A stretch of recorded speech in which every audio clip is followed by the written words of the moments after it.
สบายดีสบายดีสบายดีโถมื้อนี่เป็นจังไดมื้อนี่คือว่ามาหาผู้สาวอีกแล้วบ่เนาะคิดฮอดผู้สาวแฮงบ่ผู้สาวเลยอ่ะคิดฮอดแฮงบ่เจ้าบ่คิดฮอดแฮงแล้ว นอนบ่หลับเลยบ่ตุ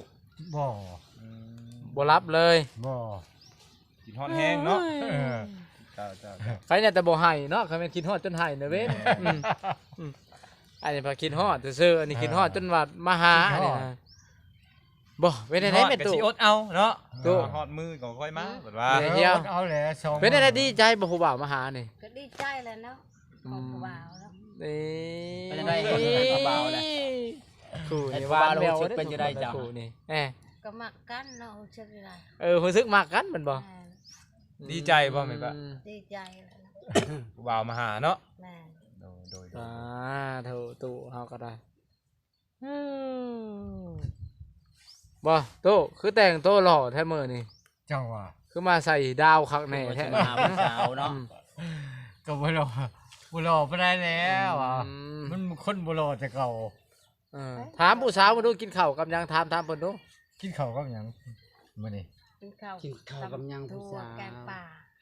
แกงปลาเด้ แกงปลา เพิ่นเอา แกง มา ปลา ให้ ไผเอามา หลานนั่นน่ะ กินข้าวกับแกงปลา ก็พวกจงไว้เด้คนหนึงนี่ ไผ ว่า สิฮู้เนาะ คนหนึงนี่ว่าสิมากินแกงปลาเจ้า ไผสิฮู้จะสิมาเนาะ คิดว่าสิได้กินอาหารแซ่บนำเนาะ มีโทรศัพท์ไผสิฮู้เนาะ ว่า คือ จงท้องมากินข้าวอยู่พี่บ่ตุ เจ้า โอ้โด แม่นแหละ ย ข้าวกันหนึ่งไว้ อ่า ประจักษ์คือจะ อื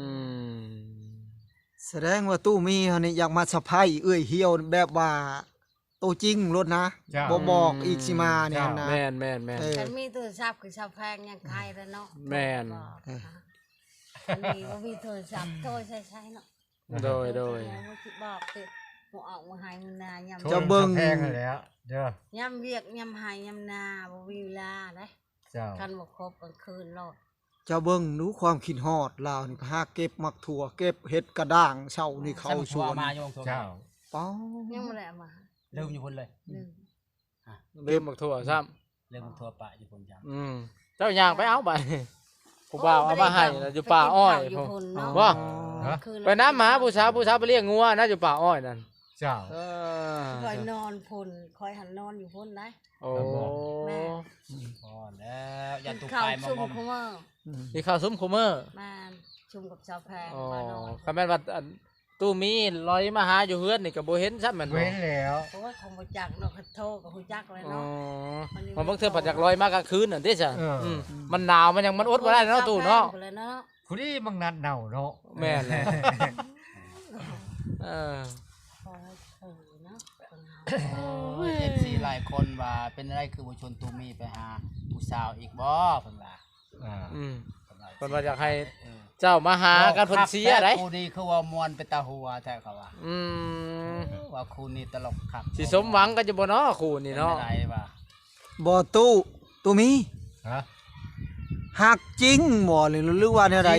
อันนี้อันใดออกจากใจเลยแม่นบ่ จริงเต็มร้อยโลด ยันว่าหลอก FC หยังเพิ่นหั่นน่ะ หลอกให้แม่ยายเหี่ยวอก อื หัก ม อืม โอ้ บ่ได้ตัวแม่ตู้เฮาเด้มันอย่าเหี่ยวเฮาเด้ บ่ได้ส้มดอก โอ้ ดี ไป ท่านว่ามักแล้วมักอหลีจังได้ก็ยังได้อีหลี แม่นบ่ อ่า จริงบ่ จริงใจคัก อ่าก็จริงใจ เต็มร้อยโลด ยันแต่เจ้าและตัว อ่า บ่ได้ สั้น ตัว ค่อย ค่อยหันกระเตกแล้ว จะ บ่ สั้น มีภัยเนาะ ฉันคนบ่มาดอก เขาเคิกเวียกไปแล้ว เออ ดีขันมา จะป้าหันเวียก ก็ ตัวเอง ไกล เนาะ กัน จ้า เจ้าว่า ถูก จัก ค่อยสิได้ผัวบัดนี้ไง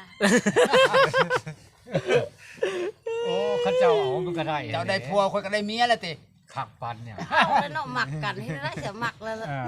ชื่อว่าสั แม่นไม่ใช่ความเจ้าหั่นล่ะคันมักกันก็เอากันเนาะเห็นไหมอืม หักจักปีใดเอายังบ่ฮู้เด้อ โอ้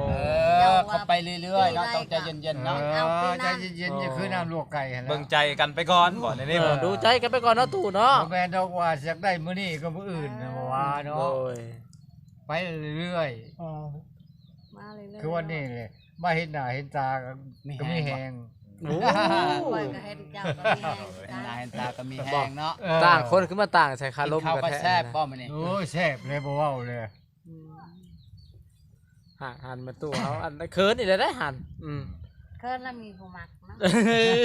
จะเกินบ่เกินเลยแม่ตู่จนลืมฮอดอันนั้นของขวัญของฝากเนาะแม่ตู่เนาะ แม่แต่ก็บ่มีคนมักอันนี้มีคนรอมักเคินแล้วเนาะ นี่เคิร์นแล้วเรา มาเอาบังโมมา มี มี ก็เกินได้บาทนี่เนาะตรงนี้ คร เนาะ บผู้ใด แล้วก็เฮ็ด บ่ บ่ หล่อชำนี้เนาะอันนี้หล่ออันนี้ โอ้ย ถึงจะแปลกคักเลยบ่ คัก หล่อบ่ได้จะไปเบิ่งก็บ่ได้หล่อบ่ได้บ่ บ่หน้าตาก็จุกดีเนาะ โอ้ย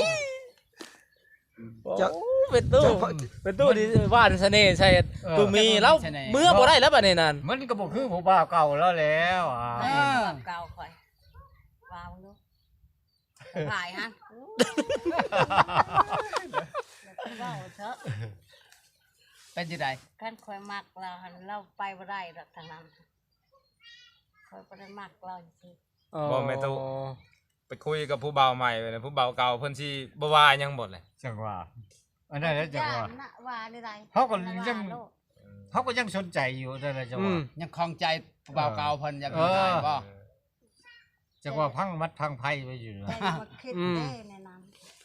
ข่อยบ่ได้คิดอีกคิดยานละ โยเนาะม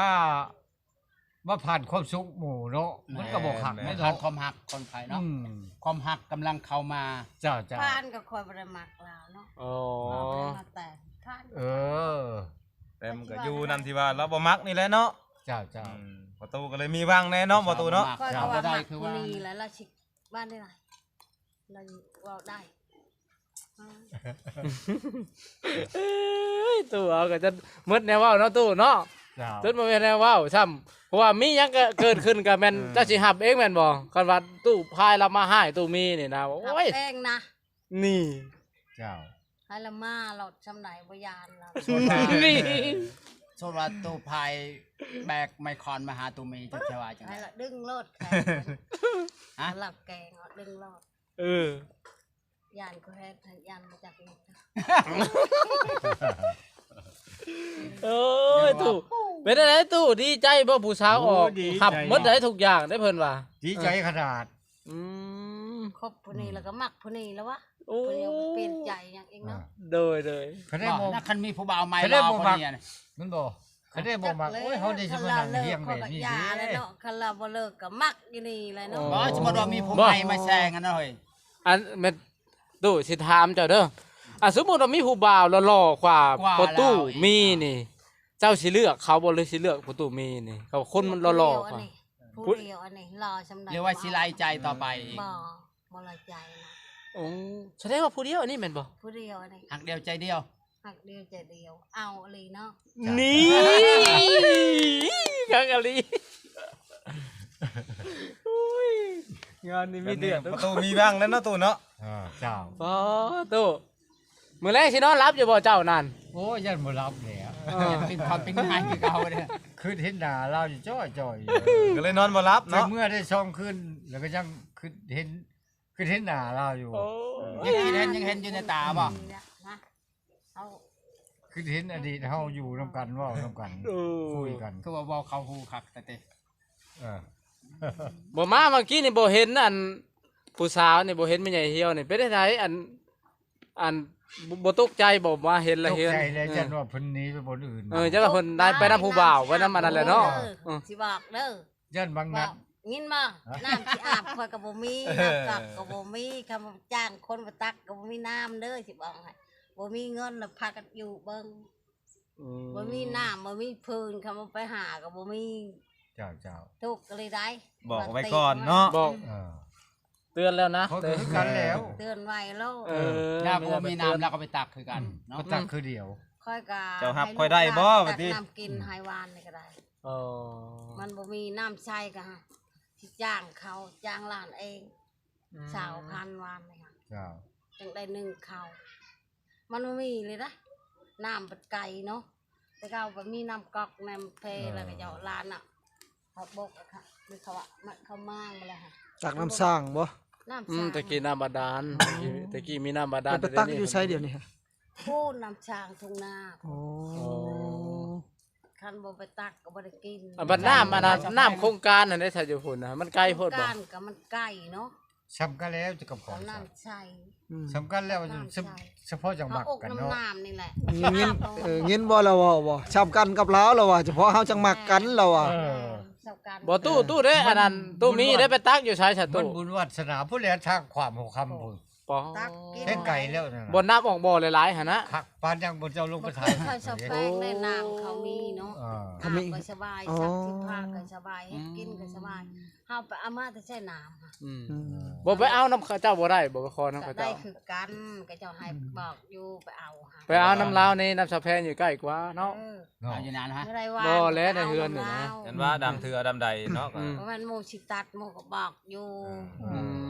ม บ่มีก็คิดเห็นกัน คันเฮามีแอ่งมีฟุยไว้โต่งน้ำฝนไว้ตะกี้เนาะไว้ใช้ใครได้เอาไปกินไว้ห โต ยังหั่น ก็ น่ะ ลูกหลานเนาะ อืม เต็มหมดหักเฮ็ดกินเฮ็ดอยู่นึ่งข้าวนึ่งน้ำล้างนั้นล้างอันนี้นะมันก็หมดไปเนาะฝนมันบ่ตกนะสะแพงว่าคันเจ้าบ่มีน้ำเจ้าก็ไปตักเอาเฮ้ยบ่ โอ้ บ่ได้ไปมื โด อย ไป โดย มือ โดย บ่อะไรเนาะเกรงใจหมู่คือกันพ่อแม่เขาอยู่นาแม่นเนาะ แม่น อืม ประตูมีไปตักน้ำได้ไปเฮ็ดได้ไป อันใด ไปหาบเอานี่บ่รู้ หาบ นั่นน่ะ เอาหาบใส่ขู่ หาบใส่คุ ใส่คู่คือกัน โอ้ แม่น โอ้ต่างภายต่างอันนั้นสิซะใช้ชีวิตแบบลำบากคือกันว่าสิซะเออต้องได้หาบน้ำ มันยังบ่ได้มีน้ำสร้าง อืม กันมีำ กันเจาะหน้าอันนั้นก็สิได้บ่เจาะสร้างเจาะหยัง บ่ได้ดอกกันเจาะนั่นไปบักขุดเอาจังไดมันเจือน เออ มันเป็นน้ำค่ำเนาะ ม เป็นดินทราย คือถ้า เออเป็นน้ำใต้ดิน เล เลย ยสิ น้ำทางนี้หันทางนั้นมันมีน้ำทางนี้มันบ่ก่อยยังมีนะ อืม มันสูงเนาะเนาะ น้ำมันบ่แห้งทางนี้ มันมีแบบสิเลิกไอ้นี่แหละ ปะตั้งชนปลาเบิดผัดแห้ง แห้งทางนี้เขาจะแพงใครไหนนะ มันเป็นบ่อนเนาะ แม่ อ๋อ เป็นว่าน้ำเขาเจาะก็ได้บ่อนมีได้น้ำมัน โอ้โดย ตะกี้อันใส่บ่อยู่นี่ใส่ได้บ่ตัวนี้อยู่ ใส่ นี่ ได้มันแห้งแล้วมันเทแล้วมันบ่มีน้ำบ่ขึ้นนะแล้วมันเกิดขี้เมงล่ะเป่งมาออกเลยเขาก็มั่างไปหลายเทือแปลงเลยเด้ อ๋อ แล้วก็ยาเลยบัดนี้ก็ตักเอาบัดนี้ก็จะมีรถไถเนาะตักน้ำมาแล้วนะ อืม โดย